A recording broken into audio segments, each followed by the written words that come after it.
और यूपी में योगी एक्शन शुरू हो गया है। माफिया बदमाश शोरगों का इलाज योगी की पुलिस और बुलडोजर अब चुन चुन के कर रहे हैं। 4 जून के बाद से ही योगी का बुलडोजर एक्शन बदस्तूर जारी है। 30 दिन में 50 से ज्यादा बार बाबा का बुलडोजर माफियाओं पर चला है। तो अब तक 30 एनकाउंटर हुए हैं। मुख्तार और अतीक की मौत हो चुकी है, लेकिन उसके गुर्गे अभी भी जिंदा हैं और इन्हें ठीक करने के लिए यूपी में सीएम योगी ने बुलडोजर वाला बुलेट ट्रेन चला दिया है। देखिए रिपोर्ट।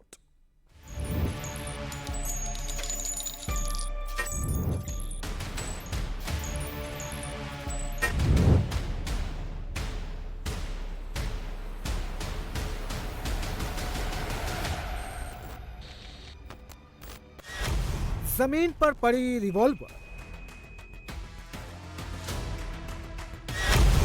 पिस्टल,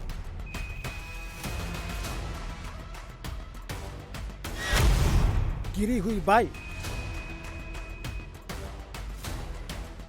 खाकी और सादे ड्रेस में मौजूद पुलिस वालों की भीड़ बताने के लिए काफी है कि यूपी के मथुरा में कुछ बड़ा हुआ है।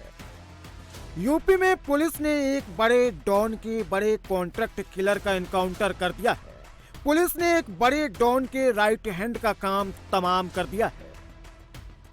यूपी से लेकर बिहार तक कॉन्ट्रैक्ट किलिंग करने वाले बदमाश पंकज यादव को पुलिस ने मुठभेड़ में ढेर कर दिया है। पंकज यादव यूपी में मुख्तार अंसारी के लिए तो बिहार में डॉन शहाबुद्दीन के लिए काम करता था। मुख्तार और शहाबुद्दीन के इशारे पर खून की नदियां बहा देता था, लेकिन मथुरा पुलिस ने माफिया मुख्तार के गुर्गे को मिट्टी में मिला दिया है। अब न तो मुख्तार अंसारी जिंदा है, न ही शहाबुद्दीन। ऊपर से यूपी में योगी का एक्शन पंकज यादव को भागने पर मजबूर कर दिया।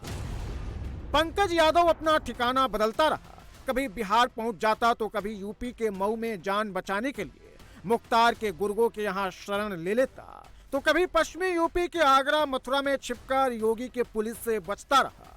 लेकिन बुधवार सुबह 4 बजे करीब यूपी एसटीएफ और फरहाद थाना पुलिस ने दिल्ली आगरा हाईवे पर पंकज यादव को बदमाश मुन्ना बजरंगी के साथ घेर लिया। एसटीएफ की घेराबंदी से बचने के लिए इसी कच्चे रास्ते से गांव की तरफ भागने लगा और फायरिंग शुरू कर दी। एसटीएफ ने भी जवाबी फायरिंग की। पुलिस के मुताबिक 10 राउंड गोलियां चली, जिसमें कॉन्ट्रैक्ट किलर इनामी पंकज यादव को 3 गोलियां लगी और ऑन द स्पॉट मौत हो गई। एक गोली पंकज यादव के पैर में लगी, दूसरी कमर पर और तीसरी गोली सीधे सिर में लगी, जबकि उसका दूसरा साथी मुन्ना बजरंगी अंधेरे का फायदा उठाकर फरार हो गया। पुलिस के पकड़ने के प्रयास में पंकज यादव ने पुलिस पार्टी पर फायर किया। फायरिंग जवाबी कार्रवाई में पंकज यादव पर जब पुलिस ने गोलियां दागी तो पंकज यादव ने भागने का प्रयास किया। यही बाउंड्री रोड वो स्थान है जहाँ पंकज यादव भागने का पुलिस ऐसे बचाव के लिए भागने का प्रयास कर रहा था। भागते समय पुलिस ने गोली उसके पैर में लगी, पंकज यादव धाराशायी हो गया, गिर गया और गिरने के बाद में पुलिस की दूसरी गोली उसके सिर में लगी, जिससे पंकज यादव के सिर से जो खून बहा है वो खून के निशान आप देख सकते हैं। खून अभी भी जगह है। इसी स्थान पर गोली लगने से पंकज यादव गिरा और पंकज यादव की गिरने के बाद में पुलिस की गोली लगने से पंकज यादव धाराशायी हो गया और खत्म हो गया। पंकज यादव मऊ का रहने वाला था। इसके ऊपर 1 लाख रुपए का इनाम था। यूपी पुलिस के टॉप 10 बदमाशों की लिस्ट में इसका नाम था। पुलिस को 20 हत्याओं में इसकी तलाश थी।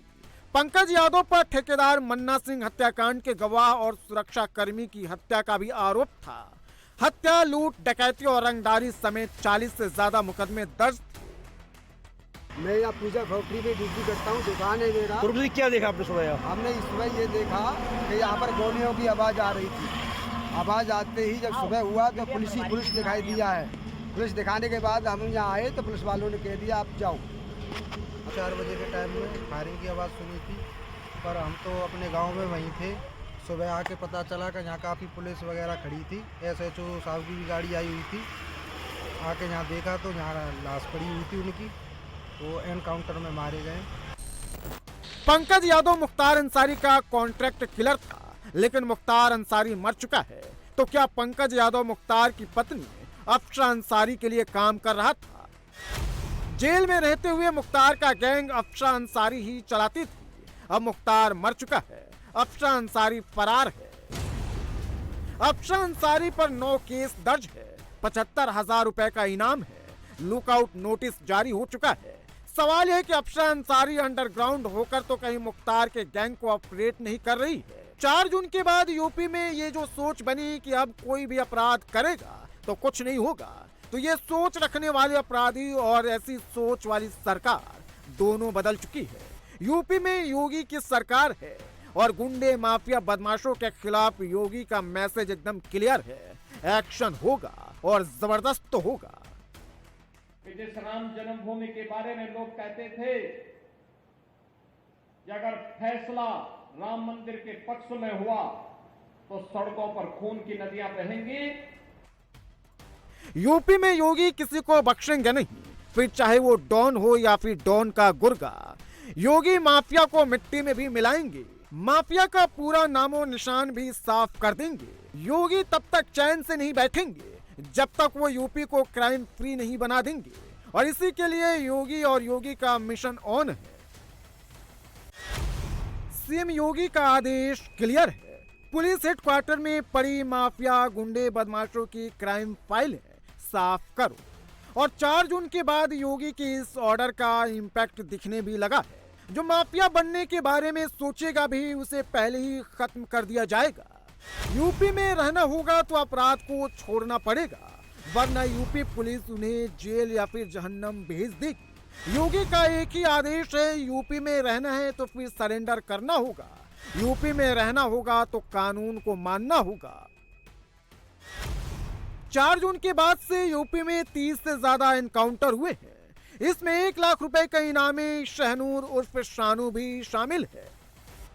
योगी जी की सरकार में अपराध और अपराधियों के लिए जीरो टॉलरेंस है, लेकिन वहीं दूसरी ओर हम पक्ष देखें कि सपा मानसिकता के लोग और सपा पार्टी के लोग अपराध और अपराधियों को संरक्षण देते आए हैं।